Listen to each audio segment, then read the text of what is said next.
You know what bugs me the most about Pastor Jeff? It's not that he's a hypocrite. The show is full of hypocrites. What gets me is that he's the only adult in Medford who knows exactly what he's doing and does it anyway. Mary thinks she's saving souls.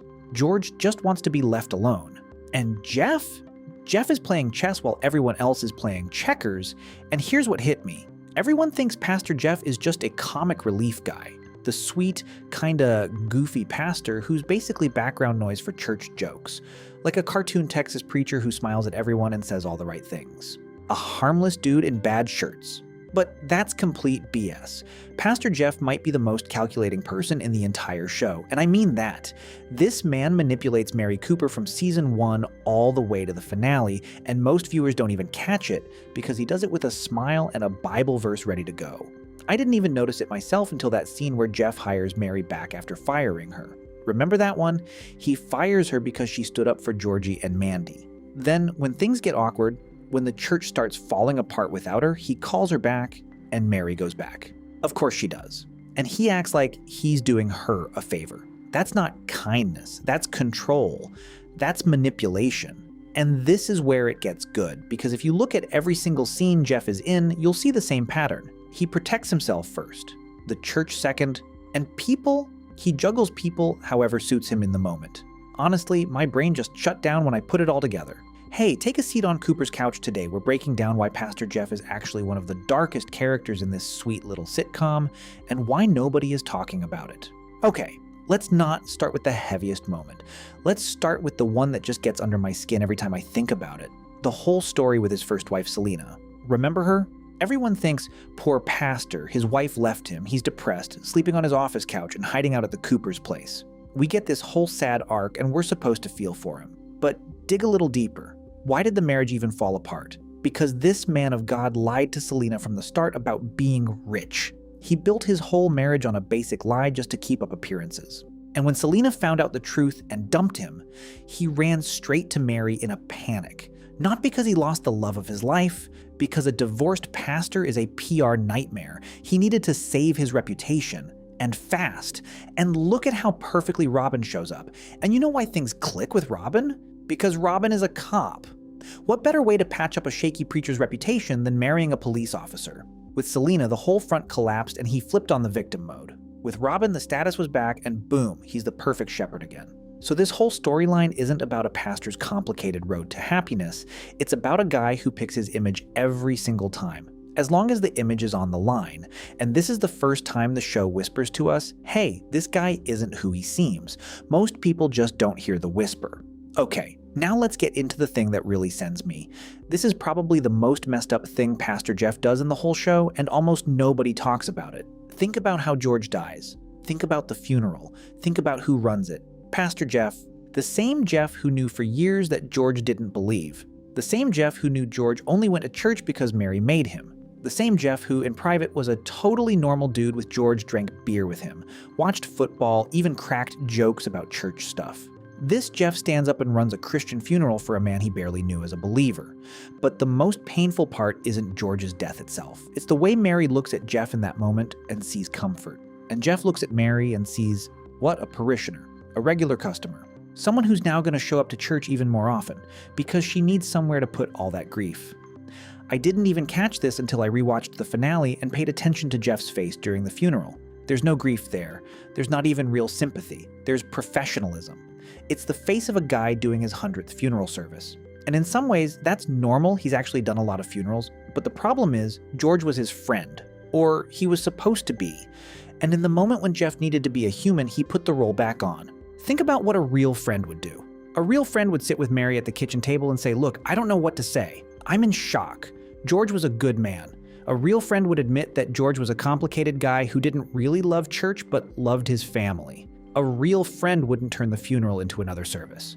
But Jeff did exactly that. He used George's death as one more chance to remind everyone that he is the pastor. He is the guy you go to in hard times. He is the center of Medford's spiritual life. And here's what really finishes me off. A few episodes after the funeral, Jeff starts coming around Mary more often, helping out around the house, stopping by to check in. Everyone thinks, oh, what a kind man supporting the widow. But if you're being honest, that's a shepherd tightening the leash on his most valuable sheep. Mary is grieving. Mary is vulnerable. Mary is going to give the church even more time, more money, more loyalty. And Jeff is right there to gently steer all of it. I'm not saying he's a comic book villain. He's not sitting in a basement rubbing his hands together. It's actually worse than that.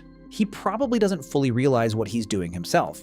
He's just been playing pastor for so long, he's so fused with the role that he can't switch it off even when he's burying a friend.